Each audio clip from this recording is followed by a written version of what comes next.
Would you like to join a conversation with the Freelancer Show panelists and their guests? Want to support the show? We have a form that allows you to join the conversation and support the show at the same time. Sign up at freelancershow.com/forum. Hey everybody, and welcome to episode 112 of the Freelancer Show. This week on our panel we have Curtis McHale. G'day. Reuven Lerner. Hi everyone. Eric Davis. Hi. I'm Charles Max Wood from devchat.tv. And we have a special guest this week, and that's John Sonmez. Yep. Do you want to introduce yourself really quickly? Sure. So I run a company called Simple Programmer. My basic idea behind the program or the company is to make the complex simple. So that's kind of what I focus on. I'm sort of like a life coach for software developers. I kind of found that calling as there is no one doing this. And, I've done a lot of Pluralsight courses and training, about 55 Pluralsight courses. So I've really focused on the technical side a lot of my career, but I found that there's really a lot of developers that need some help with other areas of their life and just kind of managing their career. And so I've sort of pulled, all the resources that I've gathered over time, and I've been trying to kind of help out in that area. Awesome. And then you also have another podcast, you said? Yeah, so I have a podcast called Get Up and Code, and that podcast is a podcast for developers for fitness, basically. We have different guests on there. Usually, we either have guests that are developers that have kind of a story of weight loss or of a transformation, or we have different fitness people on there. So it's kind of like that intersection of either for someone who is looking to get in shape or learn about diet and nutrition, or someone who's already in that kind of space that's developers kind of coming at it from that developer mindset. Interesting. Fit programmers. I have this idea of what that would look like for me, but I haven't actually experienced it. So, yeah, it's interesting. I mean, there's a lot of. I was surprised by the amount of interest. There's a lot of people that are interested in this intersection. I mean, a lot of developers, I think, are we tend to be sedentary, right? So it's like a good audience because a lot of developers are interested in getting in shape, or at least improving their diet or something. So. Yeah, so it's been kind of fun. We're on episode 52, so this will be episode 52, so it'll be 1 year. That's awesome, and a year is an awesome milestone to hit. We brought you on today to talk about how to market yourself as a developer. I think this is probably applicable to other service providers, designers or whatever. But I'm kind of curious: are there like specific things that you ought to be doing, or are there just kind of general guidelines for doing this?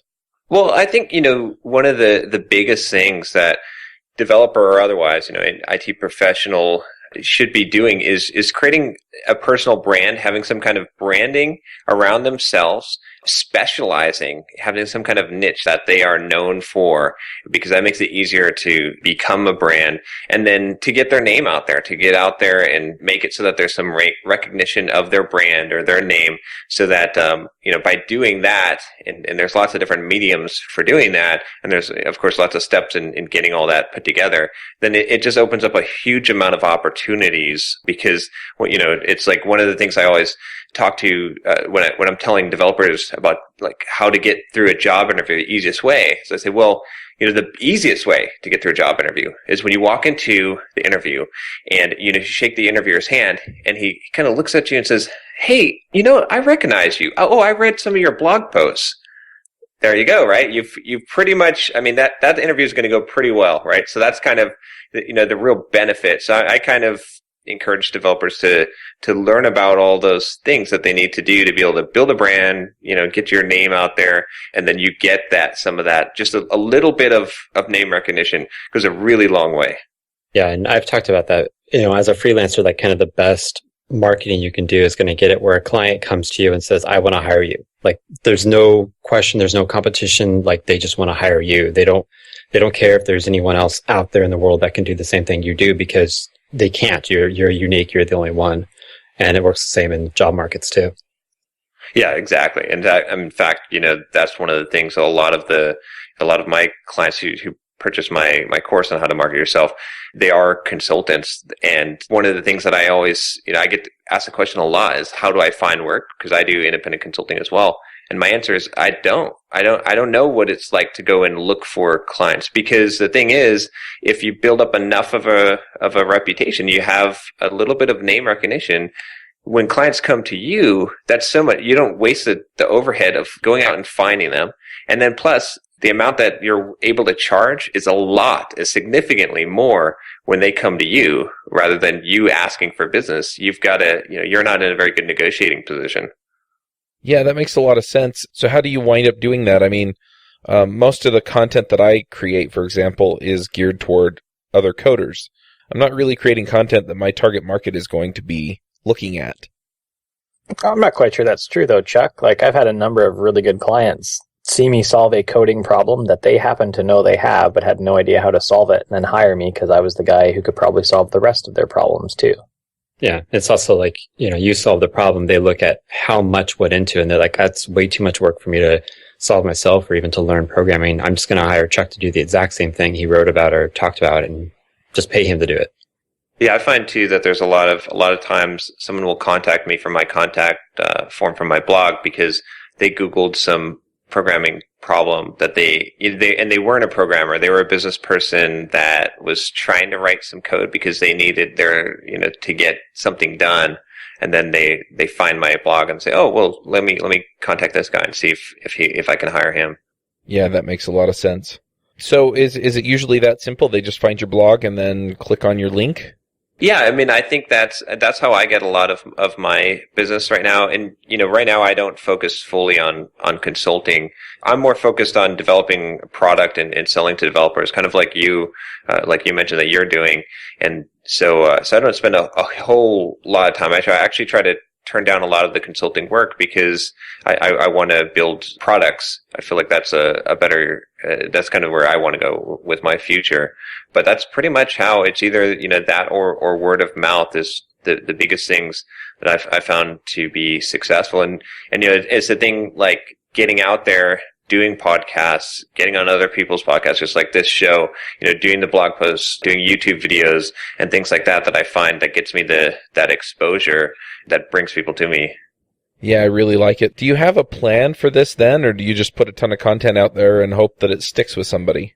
I've gone through a lot of different kind of plans and iterations of them. I'm sort of figuring it out as I go. But I have a schedule. So, I've got a kind of a complex system where I know, for example, every week I have a blog post that goes out Monday, every Tuesday, an RSS newsletter goes out, every Wednesday a YouTube video goes out, Thursday a blog post about the YouTube video goes out, Friday a Get Up and Code podcast goes out, and a kind of what I call a Friendly Friday newsletter goes out that's more of a just kind of exploratory topics. And then on Saturday a blog post goes out about the podcast. And that's my like baseline. So that happens every single week. And then, I also have, queue up my social media tweets and the things I'm going to put out at the beginning of the week. And then, the rest of the time that I slot in is devoted towards whatever I'm working on, that either it be a product or it might be that I'm trying to market something that I'm selling a little bit better, or, writing a book or something like that. So it's kind of that baseline that I keep, though. That's what's really helped me over the years, because that just keeps on growing. Like every single month, there's more people coming to my blog. There's more people viewing the YouTube videos. So, as long as I keep on seeing growth, I keep on doing it. And which of those seem to be the most effective for you? The blog, the social media, the podcast, the newsletter? That's a good question. I think I would say overall the blog. I mean, and that's the one thing that I encourage people to make sure that they do is to have a blog, because that's where I think, just having that SEO of a lot of people coming from search is really important. That brings in new people to, and I have a chance to get them to become fans of what I'm doing. So I think that's the most successful thing. But I think just having the blog alone, there's kind of a synergistic effect, because once you start to get into my pipeline and you've visited my blog and maybe you've signed up for my newsletter, then that constant contact and the constant content that's coming out kind of hooks people in and gets them to be bigger fans of what I'm doing. And so I guess you could have a lot of people coming to your blog, and that's one thing, but how dedicated are those people, and how much do they actually, are they following you and care about what you're doing versus, they've just visited your blog one time? Yeah, that makes sense. Sounds a lot like what Eric keeps telling me to do. Yeah, I mean, it's, kind of standard stuff like the blog, or in some people's case, like a website. That's your home base. That's where people just hear about you. They're going to look for you, and that's the authoritative place to find you. And I mean, I'm looking at your blog right now, and you've got links to your Twitter, to Facebook, to your YouTube channel, Google Plus. I've seen a couple like opt-in forms to get on your newsletter. So it's like, your blog or your website is kind of the launching off point to all this. And I even found a couple of links to your products. So it's like, it makes sense that the blog is one of the most important things for you. But I agree, like, you're going to have something to supplement it, like a newsletter or whatever, to keep people coming back. So it's not just a drive-by. Yeah. Well, yeah. I'm sort of curious on the blog, both in terms of quantity and then in terms of direction. So if I'm looking to do software development or consulting for software companies, should I be aiming my blog at the managers who are going to be hiring consultants? Should I be aiming my blog posts at technical topics, so they'll see that I have strong technical chops? Should I mix it up? And then how often do I need to be posting in order to make it seem serious? Okay, so I guess the answer to the first part of the question in my mind is it depends on what your niche is. I think it's more important, rather than figuring out who your necessarily audience is as far as like managers or developers, is figuring out what is the niche, like what are you going to be known for. And kind of the example I always give for this is why to specialize is basically, let's say that your garbage disposal breaks, right? And you go and you look up a plumber, and you see, ABC Plumbing, and you see Bob's Plumbing, and then you see Mr. Garbage Disposal Fix-It Man, right? You're probably gonna call that guy because he's specialized. He might not be the best. It might be ABC Plumbing is the best, but he's gonna win most of that market just because he niched himself down and specialized there. So I think really the focus is, you got to pick, what are you going to be known for? Are you going to be the C++ pointer guy? Something specific, the Android list view guy, whatever it is. There was a code, a data grid girl. That was a great branding. I love that. But, if you pick that branding, I think then it's going to be kind of obvious what to write about, and then your audience is going to solve itself. Like if you just focus on the topic, then anyone looking for that topic, especially, depending on how deep you go with that niche, it's going to make it so that you become an authority, or you dominate that market. And once you dominate a market, then you're going to get plenty of business. I mean, as far as going out and trying to get a job, it's going to be, the doors just kind of are wide open. And there's not many people that really focus down, but the ones that do are extremely successful. And then, as far as the frequency part, I would say that I think it really depends on how fast you want to gain traction. So a lot of developers, like starting out, I always encourage, try to blog a couple times a week to get the traction, and then, at least once a week, because at that pace, it might take you, if you just did once a week, it probably will take you about 2 years to get traction. If you do a faster pace a couple times a week, you could speed that up. But after talking to a lot of people that have built successful blogs, it seems like that's about the point, and that's the frequency. If it's only once a month or so, it takes a really long time, and you have to have excellent, epic content in order for people to notice you.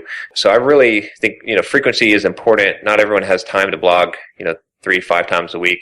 One example I'll give you, though, is a buddy of mine, Pinal Dave. He has a blog called SQLauthority.com. And I actually interviewed him in my course to find out what was he doing that made him so successful. His blog gets 2 million visitors a month, which is just insane, right? Wow. And and so I said, well, what is this? What is your secret? And and he told me, he said I've never revealed this to anyone before, but when I wake up in the morning, before I brush my teeth, I'm not allowed to brush my teeth until I have written my blog post for the day. So that's his, like, and he's written a blog post every single day for, I think it's been 7 years. And you know, he's based out of India. He's focused, he's niched on that one area, and he gets so much traffic. It's really crazy. But it was consistency, it was blogging, you know, the amount of content out there, because that's, you know, as far as SEO traffic that's going to come, it's going to come based on the amount of content. You know, the more stuff you throw out there. You look at, like, in the news, we've had the viral Nova site, right? That guy that made, you know, millions of dollars. But if you study his model, he blogged like 7 times a day. I mean, he did all kinds of other things, but 7 times a day per day, that's going to add up really fast. So if I understand what you're saying correctly, basically, first of all, it's a long game, right? It's not like start blogging now and get lots of people next month. But if I'm willing to set my site on a year from now or 2 years from now, and I blog between, say, 1 to 3 times a week, and if I have content that's fairly focused and relevant and interesting, then the odds are pretty good in a year or two, I'm going to start having the sorts of patterns that you're describing, which is people seeing me as an authority and then contacting me from all over the world to work with them. Exactly. Yeah. And I think that's really true. I mean, I go and I talk about this subject at a lot of places, and every time that I talk about this, one of the first questions I ask developers sitting in the room is I say, okay, raise your hand if you have a blog, right? And really only about, I'd say 50%, it's to 25% raise their hands. And then I say, okay, now, and there might be 100 people in the room, right? And so let's say there's 100 people in the room. Then I ask, now hold up your hand if you blogged in the last month. And there's usually like 5 hands up. And then I say, now hold up your hand if you blogged at least once a week for the last 4 weeks. And sometimes there's one guy holding his hand up, and sometimes there's none. So what I say right there is like, look, see this one guy holding his hand up? He's the 1%. Right? So if you want to be in the 1%, all you have to do, the only thing you have to do is just blog every week. Now, I mean, there's obviously more to running a business and more to getting opportunities and freelancing and things like that. But, you know, you differentiate yourself just by being consistent and just having a once a week cadence. That's really interesting. I've gone to New Media Expo the last 2 years, and it's kind of the big blogging, podcasting, and I think the other term they used was web TV, but basically video content folks. And, you know, there a couple of the experts have talked about stuff like that where it's, look, you have to be consistent. And when you're getting started, they recommend that you blog 3 to 5 times a week. And it's basically to get a ton of content out there so that the search engines will find it, index it, and make your site authoritative for whatever topic you're going after. Yeah, definitely. It's definitely true. I really want to go to New Media Expo conference. I'm a big fan of guys like Pat Flynn. I steal a lot of my strategy from his Be Everywhere strategy. Mm-hmm. Yeah, when you were talking about some of that stuff, Michael Hyatt, he wrote the book Platform.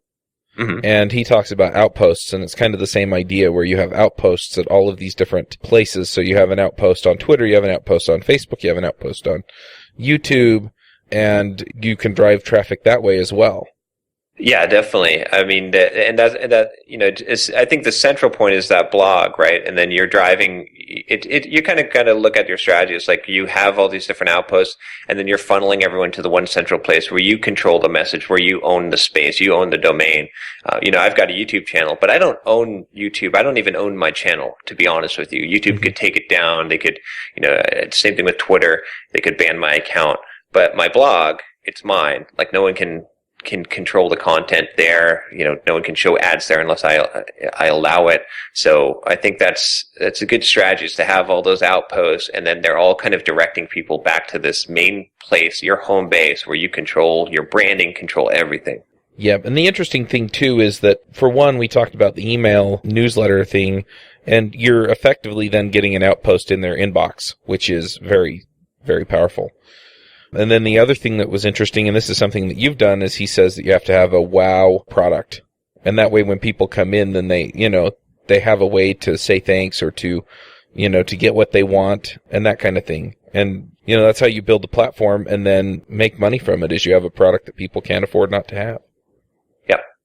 I just want to mention something. We were just chatting a bit in the back channel here. So, I mean, I tend to have this view, maybe because I write a magazine column, maybe because I just tend to write long, that if I'm going to do a really good substantive blog post, it's going to be on a big idea and a big topic and really long. And so I wouldn't say I get writer's block so much as I say, well, I need to find the day to write this blog post. And so I think part of the message I'm getting from here, and also from the other guys in the back channel, is don't do that. Or you can do that on occasion, but it's also okay to write small chunks or smaller ideas. And if you do that on a regular basis, that will also be successful. I would definitely agree with that. I mean, I have my cadence is once a week for writing my real blog post, and I dedicate 3 Pomodoros to it, or basically, an hour and a half. Sometimes it goes a little bit longer, but I kind of put that time constraint on myself on purpose. Because I want to make sure that it just gets done every week. Because I know that, it's better in my mind to hit, the 80% quality level or perfection level, of what you could do and ship every single week than it is to hit, go up and get to the 95%, but it only be on a cadence of once a month because, the content, the volume of content seems to be the most important. As long as you can keep the quality of, it doesn't mean that you just write crap and put it out there, but you have a well put together thing. And sometimes it's been weird too. Like I've had some of the blog posts where I was just like, oh, this is just junk. And then that becomes the most popular blog post. It goes all over Hacker News or something like that. And so so I guess you can't even really predict sometimes the things that you think are the most quality thing is actually no one ever cares about, but the thing that you just kind of wrote because you had to write something could be the one that gets you the most page views. Yeah, that's been interesting for me too with the podcasts. I mean, sometimes we record shows for any of the shows that I do, and we'll have an episode and I'm just like, you know what, that wasn't exactly our best episode. And then it takes off. You really never know what's going to strike a chord with people. It's just funny. Is there a length that you do kind of shoot for your blog posts? I try to make them at least 1,000 words, and then somewhere between 1,000 and 1,500. Sometimes if I have really flowing on an idea, I might take it to 2,000. I always try to put a couple of images in there. I have stock photography sites like Deposit Photo that I use. That I think that adds a little bit to it. Just I always make sure that it's proofread, so there's no spelling or typos. Just those kind of basic steps. Yeah, that's pretty much it. Sometimes I target it with a keyword. I kind of have 2 modes. I'm either writing a blog post because I'm targeting a specific keyword, or I'm writing a blog post because I just am targeting just an idea. I'm hoping that it'll go viral or it'll spread. Usually those 2 conflict with each other. Interesting. Do you do things in particular to promote your podcast? That I don't do much of. There's only so much time. I eventually want to focus on doing that. What I've just done is just posted it on my blog. Every time that I release an episode, it goes on the podcast blog on getupandcode.com, but it also goes on simpleprogrammer.com as a post that has a link to the show. So that's actually helped a lot. Just the things when I go and I speak, I mention it when I'm on someone's podcast, just like this, where it gets mentioned. And so that's kind of helped to grow it. But I haven't really put a lot of focus into, I guess one of the things that I've thought about for it is eventually the podcast will probably need a product, especially in the fitness. There's probably a good opportunity for it to have a product. And at that point, then I can actually spend some marketing dollars because there's a sales funnel where it has a return. That's interesting. So you tend to build the marketing funnel out first and then find a product for it? Well, I would say that I think that the biggest thing is having the customer base, but so I haven't really hit critical mass in GitHub and Code to have enough customers that there would be a product that would really be supported by those customers, I would say. But we're getting pretty close to there. But once there's enough of I'd say that critical mass, then I think that you can use that critical mass to fund a product, which then you can use to fund advertising. I hate to take the risk of building a sales funnel and a whole marketing channel and actually paid advertising without knowing that there's going to be some kind of return, without it being tested in a market. And kind of I look at the community that you've already built up as kind of a free market. Like you're not using Twitter ads or Facebook and stuff to track them. They're if they're excited about the product, if they can help you improve it and they're going to buy it, then I think that it's more likely that you're going to be able to go out and advertise and bring in more people with it. Yeah, so there are two kinds of products. I think the one that we talk about most on this show is the kind of product where it's our time or, our skill. How do you get people to buy into that kind of thing with a funnel like what we're talking about here? Is there a good way to make those two things connect? Oh, I see. So like you're talking about trading time for dollars versus a product where it's not a direct correlation. You're not being paid an hourly rate. Yeah, I'm going to ask you about the digital products in a minute, but I'm kind of curious. You said you have simpleprogrammer.com, which is, it sounded like that's where your consulting is done. And so how do you market there, and how is that different, I guess, from marketing something like your how to market yourself as a programmer product? So that I actually don't do anything besides inbound marketing as far as the consulting side of it, kind of for two reasons. One, I get plenty just from that. The simpleprogrammer.com, my blog gets about 3,000 page views a day. A lot of it just from SEO. So I really haven't found the need to put ads out there, for example. I'm getting enough clients more clients than I can handle even after raising rates up. So I don't really, and that's, like I said, that's not my primary focus. I want to more focus on the actual product. I see that as a better future for me. I did independent consulting for a long time, and now I want to kind of build something that kind of runs while I sleep, to say. But yeah, so I really focus on the inbound marketing on that, and that's been the most successful to me successful for me because just by constantly producing content, it grows exponentially over time. So like I use Twitter ads and stuff for my actual product, but as soon as you turn that thing off, the traffic's gone. But with this, it's like, if I'm constantly producing blog posts and YouTube videos, like it grows every week. Every week there's more people. It's attracting more traffic. So I really like that aspect of the inbound marketing. Yeah, that makes sense. I'm just trying to think through this because it sounds like you've got a system that's set up pretty well. I'm actually going to go back and play back your, this is what I do on Monday and on Tuesday and on Wednesday because I that gives me some kind of framework for how I want to do things like this. I can just set aside some time every day to do one of these things each. And then for the actual products, you said that you do some of the, you actually do like Twitter ads and stuff. I'm kind of curious how that all works out. Sure. Yeah. So I'll also be honest with you. This is a new area for me. I'm trying to get into this. I've done some small apps. I've done some small products in the past. This is my biggest product by far, is this how to market yourself as a software developer course. I actually just launched this. It's been a month. So I had a pretty big launch. I think it was about a $25,000 launch, which I was pretty happy with, considering it was my first major product. But I am still learning the ropes on this, so I don't profess to be an expert. I have found that I'm doing a lot of research into sales funnels and setting that up, and I am using like Twitter ads and Facebook ads to my primary mechanism that I'm using is to get someone from clicking the ad, not to go directly to my sales page, which I'm using a long form sales page to sell the product, but it's too much to ask someone, it's just like, you just met me, you just clicked my Twitter ad, now spend $299. I can't really educate the customer about the value in that time frame.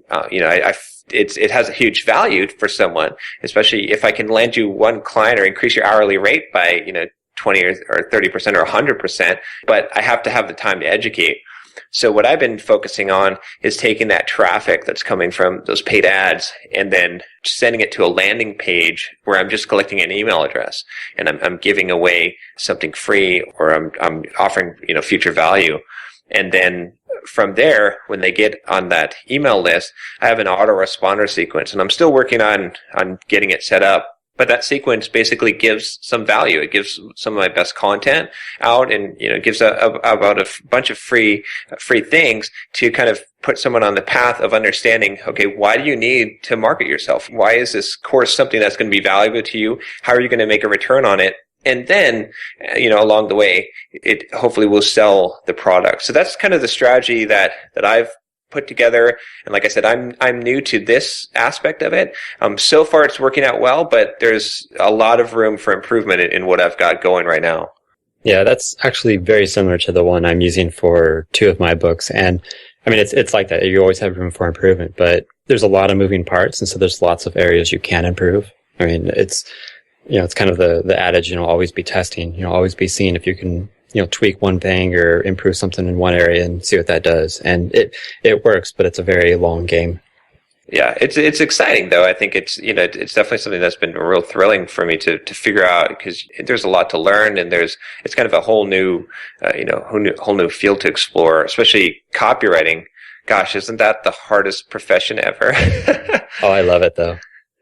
Yeah, it's rewarding when you hit that, because you can have something that you write. You could have an email that converts at like 2%, but then you can rewrite that email, and then all of a sudden it's converting at like 20%. It's like 10 times the conversion rate, and it's just because of you changed the headline, or you wrote a more compelling copy.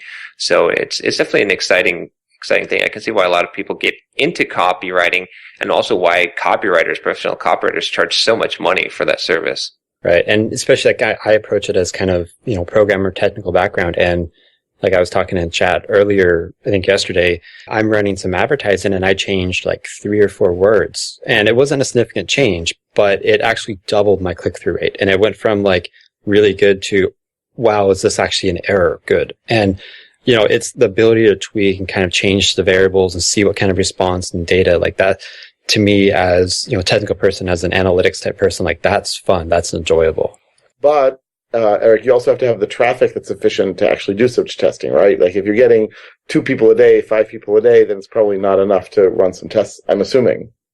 It depends. I mean, you can say that, but I mean, like Curtis just said, you can run it longer. I mean, you can wait longer to get traffic, or if something jumps like that where it's actually double the conversion rate, you need less traffic to statistically prove that it's better. It's so much better that, I mean, that test ran for, I think, 4 days, and it's not really a high volume advertising campaign I'm doing there. Yeah, I think, the other thing you can do to get the traffic, like you can, one thing I do, I've been using Twitter to actually test headlines, not for the purpose of attracting traffic to actually go to a landing page, but just for A/B split testing headlines, because you get a ridiculous amount of exposures for a very small price. So you can see what the engagement rate ends up being. And so that's a kind of a cheap way to test, A/B test, just a headline part, or some idea, some kind of concept that you're trying to do that you can put into a tweet. Yeah, I really like the idea of being able to reach out and, try out different things and see how that all works out. Are there any other things that people kind of miss when they start doing this kind of marketing? Let me see. So I'm trying to think what we've covered. I mean, the biggest thing by far is coming up with a niche, and branding yourself and learning about what a brand is. A brand is not just an image. It's not just a logo. It's a promise, an expectation that someone has about you or your company, and being consistent on that expectation is a message. So I think that's like the number one thing. I'm trying to think of other things I cover in the course. I talked about building the blog. It's really important to get that up and to have your home base that you control. I think we talked a little bit about the social media aspect. I don't put as much emphasis on social media because when I send out a tweet, there's so much out there right now. Like I don't get a lot of engagement from that. That's not the most effective platform. A lot of people are saying, oh, social media, that's how you market, that's how you brand yourself. I really have to disagree. I think you have to have a presence out there because it's expected, but you can't really count on that. The best thing you can do is be consistent there. But so it's necessary, but it's not the be all end all. I think for a lot of developers, one big aspect is their resume. Even if you're trying to just get clients as an independent consultant, but having a good resume, that I always recommend having a professional resume writer write the resume. And then the other ways of getting your name out there, which we talked about a lot, but I have a concerted effort to focus on what are all the mediums? My blog, writing is a medium. I can do a podcast. I have my own podcast, but I can also ask people, hey, I know running a podcast that it's hard to get guests sometimes. And so if you have a good idea and you approach someone who's running a podcast and you say, hey, I'd like to talk about this topic. I think your viewers would be, or listeners would be interested in it. That's a great way to get your name out there. I've used that a couple of times and it's been really effective.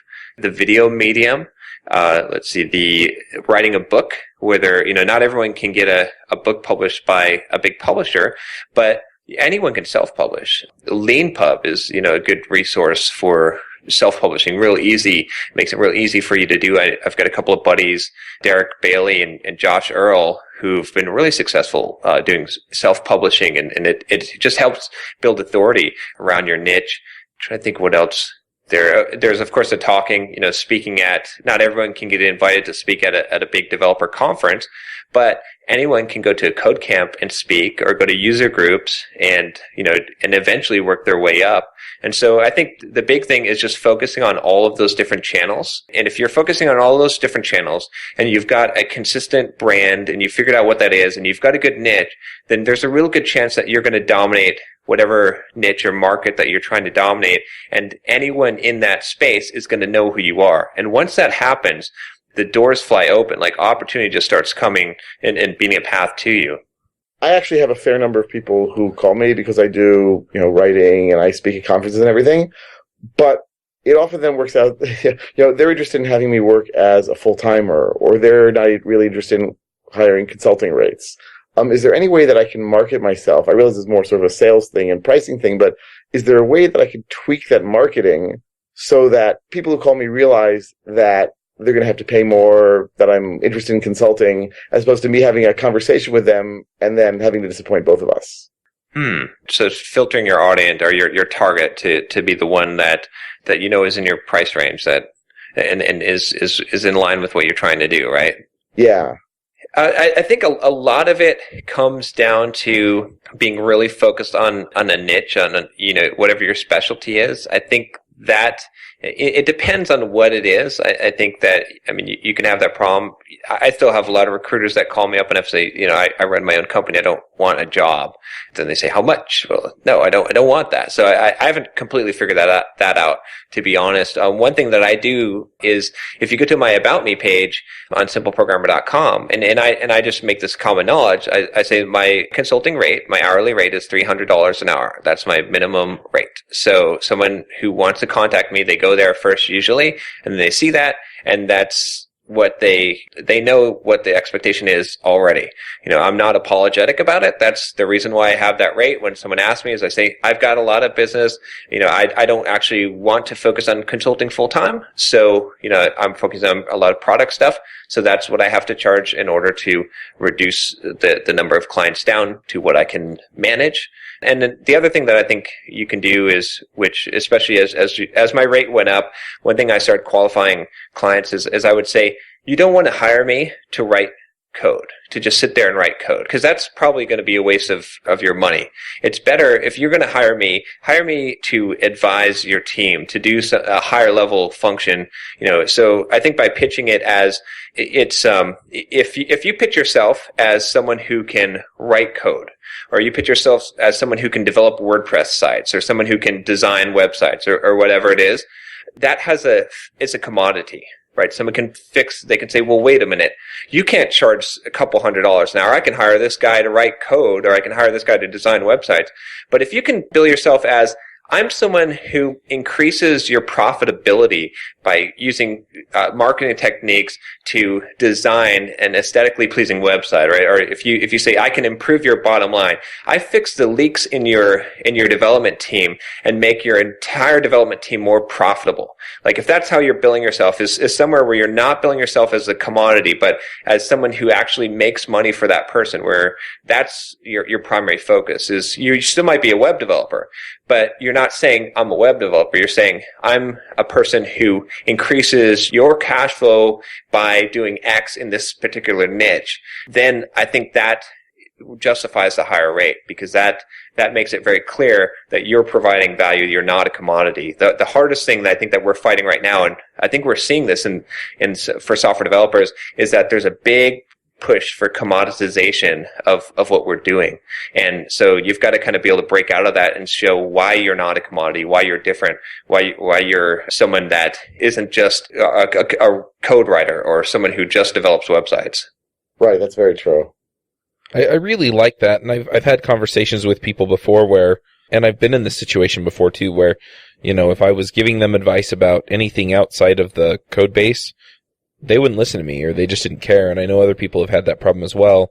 And it's funny because, I'm running a business here too, and I've suffered through some of the things that some of my clients are suffering through at the time, and I know how to handle them. And it's just funny how often you get blown off, where you could actually save them several hours of effort just by talking to them for a half hour.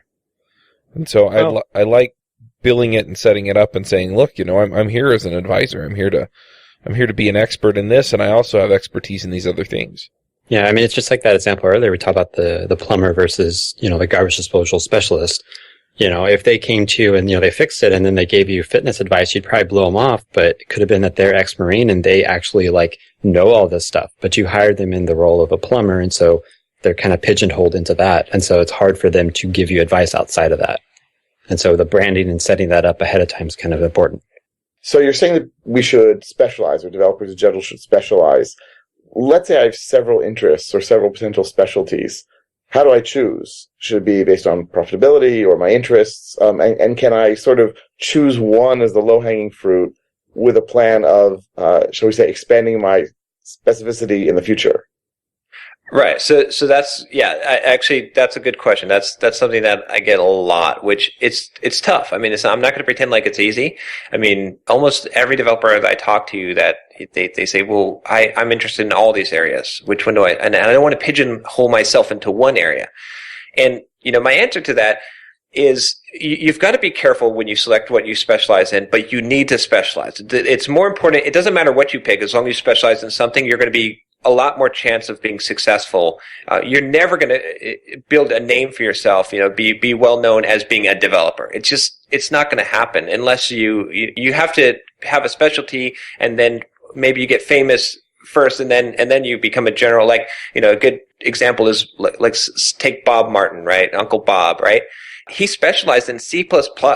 At first, right? That was his big thing. He was on the old Usenet, groups, and was a C++ guru, and that was his specialty. And now he's known as, Uncle Bob, general wisdom, great coder, right? So he was able to get there, but just starting out trying to market yourself as it would be a horrible way to go. You'd be no way, because your market is too big. So what you got to do is you got to slice down the market to the size that is not too small where there's no money in it, but as small as possible where there's money in it. Because like I said, there's no one right now that I know of that's the Android list view guy, right? Or gal. And I use that as an example because Android list views are kind of difficult to work with. It's a very, very small specialization, but just about every Android developer has to deal with this. And if you specialize all the way down to that part, you could dominate that market easily. I mean, you could be the person that does all the conference talks on that thing, that writes the article, magazine articles, that, your blog is all dedicated to that thing, and you're going to dominate that market. So that's the thing to consider really is, I wouldn't say that. Obviously, you have to have some passion to be able to develop enough content. A good test is, can I write 50 blog posts about this particular subject? But you've got to really use some business sense, I think, in figuring out the specialization, which is, does it narrow things down far enough where it creates a small enough market that I can dominate, but there's enough money in that market that makes it worth it? There's a lot of people competing in the Angular JS space right now. But that doesn't rule it out. It's going to be really hard to be known as an Angular JS guru. But maybe if you could specialize a little bit further into Angular JS and figure out, where can you carve out a little piece of that market? That's kind of the strategy that I would recommend is figuring out how can you get that market, that's huge, big market, down to smaller and smaller pieces where you can build an expertise out. And you don't even have to be an expert right now. Just, if you focus small enough, you can learn more than then you can be the authority in that area in a short amount of time because your focus is so small, where everyone else is, they're broadly focused.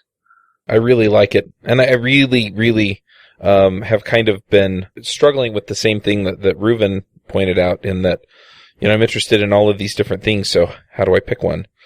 But I definitely see the benefit of specializing and being able to focus. It's sort of like those people, that they went to college, right, and they could never figure out what their major was. So they didn't really major, so they picked liberal arts, or they picked something, they just took their general classes. And then where are they now, right? They complain because they can't get a job. Now they got to go back to, you kind of want to go back and say, you just shake them and say, look, just pick something, right? No matter what you pick, you would have been better off if you would have just picked something. And that's kind of the thing that I'm always shaking developers and telling them, just pick something. Yeah, absolutely. Well, we've been talking for about an hour, and we usually start to wrap things up. Are there any other areas that we need to discuss before we get to the picks? Let me see. I'm trying to think. I think we've covered a lot of the kind of stuff that I really talk about how to market yourself. I just go into more details in my course, but this is basically the kind of things that I cover. If it's okay with you guys, I did have a $100 discount coupon code that I could give out on the podcast for everyone who's listening. Oh, that'd be great. Oh, that's outrageous. We would never allow that. It's only one coupon, so we got to fight for it.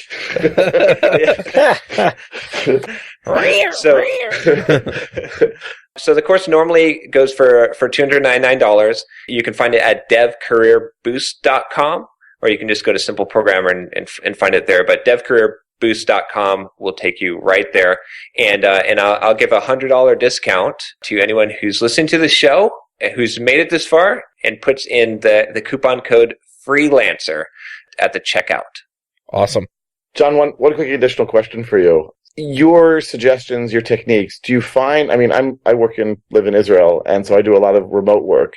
Do you find that these techniques end up getting you a lot of work, sort of remotely, people contacting you all over the world, or do they still pay attention to geography and contact you from relatively close to where you are? I get pretty much remote work. I've gotten a few local things, but most of my work is remote, and most of it is over over Skype. Aside from training, when I go to do some training or training opportunities that I've had, even then I really try to encourage us to say, well, look, we can do this virtual and save some money. So I haven't found that geography is much of an issue. I guess it might depend. I would think it would depend on your target, like on your market. So, I would imagine, like, for government, like, let's say you're targeting government, I imagine you're going to travel. I don't imagine that they're going to want to do things over the phone or over Skype. So I think that it's really going to depend on the market. But I always try to first get clients to let's just operate remotely, because it's the easiest thing for everyone. So, yeah. So that's good. Because I'm sure we have listeners also who are not exactly working or living next to a high-tech mecca, and it might, that's good for them to know too. All right. Well, let's go ahead and get into the picks. Curtis, do you want to start us off with the picks? Oh boy, do I ever. So I've got two picks today. One is Smart Money, Smart Kids, which is a new book by Dave Ramsey about raising your kids money smart, which my wife has finished and says is awesome, and I'm about to start.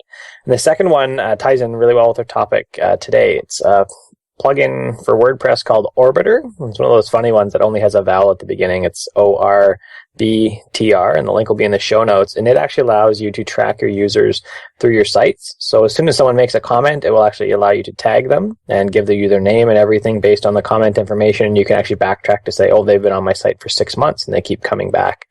And I don't have quite enough data yet, but it looks like I can track them across all 3 of my sites as well. So I can actually follow someone, say from my personal blog to my WordPress one, and even into my agency site to hiring me. And then if you're paying for the $99 a month, you can do, I guess, what they call orbits, but that's basically like circling or tagging someone to kind of tag them, and then you can deliver content on your site to them that fits what they're looking at. Awesome. +1 on Smart Money, Smart Kids. I'm about halfway through it. Really good. Reuven, what are your picks? Okay, I got 3 picks for today. First of all, in a semi-repeat pick, I mentioned a few months ago, I think, Tom Standage, whose writing I really like, He just came out with a new book called Writing on the Wall, The First 2,000 Years of Social Media. So I finally got a copy, and I'm almost done with it, and I am just completely loving it. So if you're interested in technology, history of technology, internet stuff, which probably covers a large proportion of our listeners, I definitely recommend this book. I also mentioned, I guess in a semi-repeat, I mentioned a few weeks ago the new Cosmos that Neil deGrasse Tyson is doing, which I'm enjoying with my family. He also does, it turns out, a podcast called Star Talk Radio, which is a little on the kitschy side, which is, I guess, sort of typical for him, but it's actually interesting and fun. And the fun ones, especially, I think, are the ones where he gets questions from listeners and answers their questions about space and science. And sometimes he has guests who answer interesting questions too. And the third thing is, as everyone knows, I do a lot of teaching, and so I'm always looking for good visual aids when I'm teaching. And just as, I guess in another semi-repeat, a few months ago I mentioned the Python Tutor, which lets you visualize how things look in Python. So I recently found a Git visualization aid, which I actually used just yesterday in a Git course that I gave, and it really was nice. First of all, it looks much better than anything I could ever draw on a whiteboard, partly because the text is actually legible. And secondly, the fact that it's animated really helps people understand when you say to them, this is what happens when you merge, and this is what happens when you rebase, and they all give you blank stares. Well, not that they give me blank stares, right? But in theory, if they give you blank stares, then you could show this to them, and they'll understand it better. So, anyway, those are my picks for this week. All right. Eric, what are your picks? Okay, so my pick, I am using this basically as like a source of inspiration. Don't look at it and like freak out.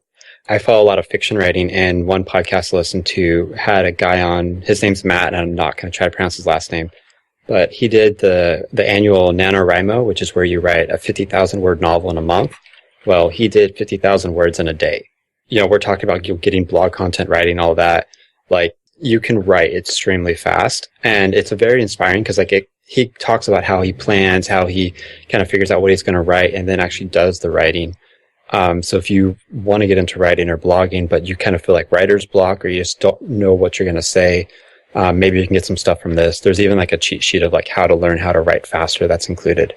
So it's a really good podcast, and it's kind of inspiring to like make me want to do it more. And he says in the show, like his goal for the next year is like even more extreme, which I'll let you listen to it to find out. Awesome. All right, I'm going to go ahead and throw out a couple of picks. I've picked this one on the show before, I'm pretty sure, but it's Platform by Michael Hyatt, and I'll go ahead and put a link to that in the show notes. I just listened to it again on Audible, and it's super good, and it outlines a lot of the stuff that we talked about and gives you some guidelines on how to do it. And I was going to pick Smart Money, Smart Kids, but I got preempted there, so I think I'm done. John, what are your picks? My first one is a application called Kanban Flow. I was using a combination of Trello and a Pomodoro timer, but this app does both. So that's pretty cool because Trello doesn't have Pomodoro timers in it. Like you can't, I don't know if everyone's familiar with the Pomodoro technique, but okay. So, the 25 minutes or so. But the Kanban Flow is really cool because it lets you basically create the cards, and then you can track the time on them. And I've been using that. I use it to create a Monday through Sunday board that just has like all these swim lanes set for each day of the week. And I slot things, this is going to take 3 Pomodoros or 2 Pomodoros, whatever. And I know that I'm going to do about 50 to 60 in a week, and I can just slot my whole week that way. So that's a pretty cool tool. Let's see, then the other one I have is Workflowy. And basically what it is it's a task list. It's like you could think of it as like a infinite nesting list, but it's, I was using Evernote to do this, but the problem is Evernote's lists, they kind of stink. They're not the greatest. So this application basically is just lists that you can make, and you can drill down into them, and you can check things off, and you can write notes, and you can share them with everyone. It's a real good way to organize, brainstorm and outline what you're planning on doing. So I use that for a lot of my projects to go into detail. And then I have a book. This book I recommend all the time because it's one of my all-time favorite books, called War of Art by Stephen Pressfield. And I really think that everyone, especially anyone who's a freelancer, should read this book. Anyone doing any kind of product work, just because it is such a good book that really kicks you in the butt and makes you realize that you're not alone in the battle, that we all fight this battle of resistance, of this force that's basically working against us, that, that sometimes the hardest part is just sitting down to do the work. And so this book, I've listened to it. I listened to it on audible.com, but I try to get audio versions of the book, but I've listened to it probably at least 10 times, and it's just a great motivational book when you don't feel like working. Awesome. Yeah, I've read Do the Work, which is also another really good one by Stephen Pressfield. So I'll have to check that out. All right. Well, thanks for coming, John. Really good stuff, and hopefully we've inspired a few people to go out and figure out how to market themselves as a software developer or other freelancer. Yeah, no problem. Glad to be on the show anytime. Hosting and bandwidth provided by the Blue Box Group. Check them out at bluebox.net. Bandwidth for this segment is provided by CacheFly, the world's fastest CDN. Deliver your content fast with CacheFly. Visit CACHEFLY.com to learn more.